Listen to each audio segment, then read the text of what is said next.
Hello gamers, and welcome to my dungeon. Today I want to show you a painting technique that allows even a ham-fisted amateur like me to paint miniatures to a level where they look good on your gaming table. You won't win any painting competitions with this technique, but it's by far the easiest and fastest way I have come across to paint miniatures. So if that is something that interests you, like and subscribe. The channel is only 200 subscribers away from 1,000. If it could reach 1,000, that would be amazing. So please consider subscribing. Anyway, let's get painting. The technique I'm going to show you today is called the slap job. Don't ask me why. I'm going to paint two miniatures, this samurai guy and this hawk dog monster thingy here. They're already painted in black. If you're interested, I've got them from Bestarium Miniatures. And we start with a light gray dry brush. So this is Vallejo miniature paint. Sky gray, light gray, any of those will do. For dry brush, you want to have only a little paint in your brush. So first get some paint in to make sure there is paint on all of the bristles, then get most of it, almost all of it out. It's better to err on the side of too little paint in the brush here. Then you just gently start brushing up and down or side to side.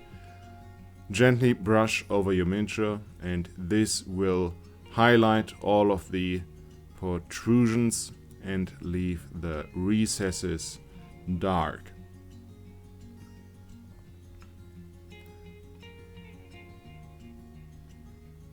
And with as little paint as there is in the brush, it's pretty hard to mess up at this step. Just keep gently brushing, applying more paint where there's too much black, and where you want it to be darker, where there should be shadows, brush gentler and brush less until you're satisfied with the result. As you can see, this brings out the details of the miniature. After the gray, the next step is to add another layer in white. So get out of the gray paint from your brush, wash it if you have to, make sure it's dry again.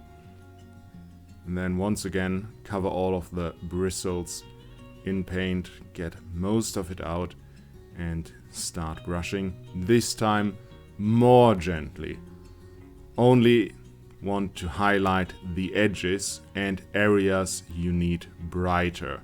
So anywhere where there's showing skin, I'm brushing brighter, hands and face, the blades, and I want to highlight all of the edges. At this point, it's looking so good in my opinion that if you want to keep it black and white, you could put this on the table.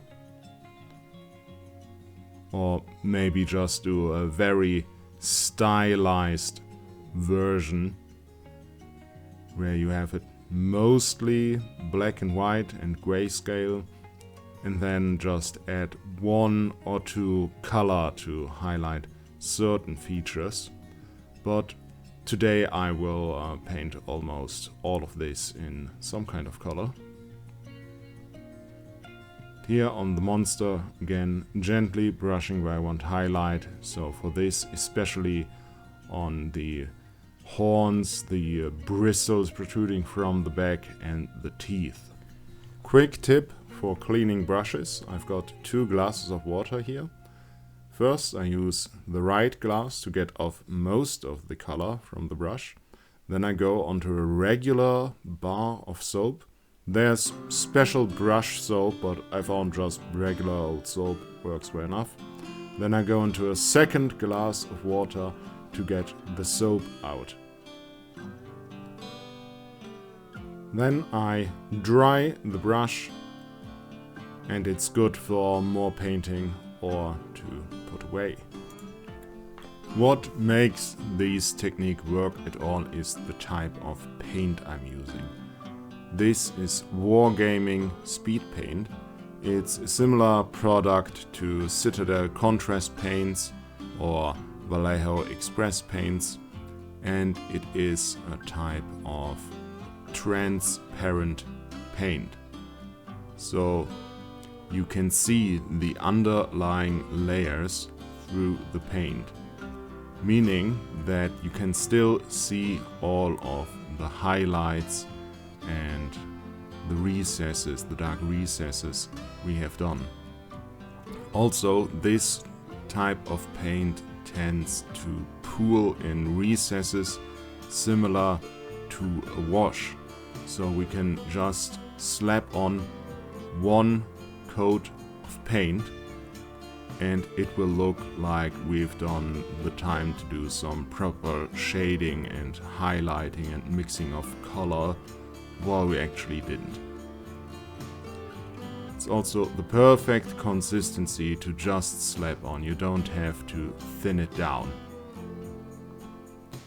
Because you can see through it, I like to paint from bright colors and then make my way down to darker colors, so I can cover up any mistakes I make with the bright colors, with the darker colors.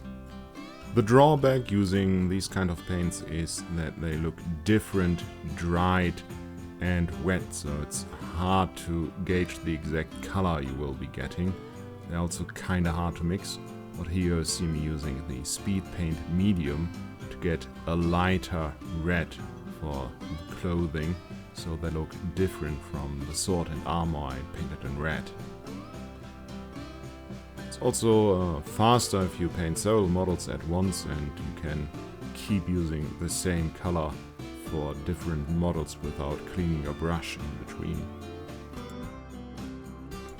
If you want to do any special highlights where you don't want the paint to pool and where you want great non-transparent coverage, just use regular paint.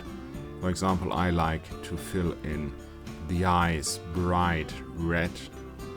So I do that with regular paint and a really fine brush and in a way that doesn't really capture on camera. And I do a bit of a fine rust brush on the iron chains on this monster.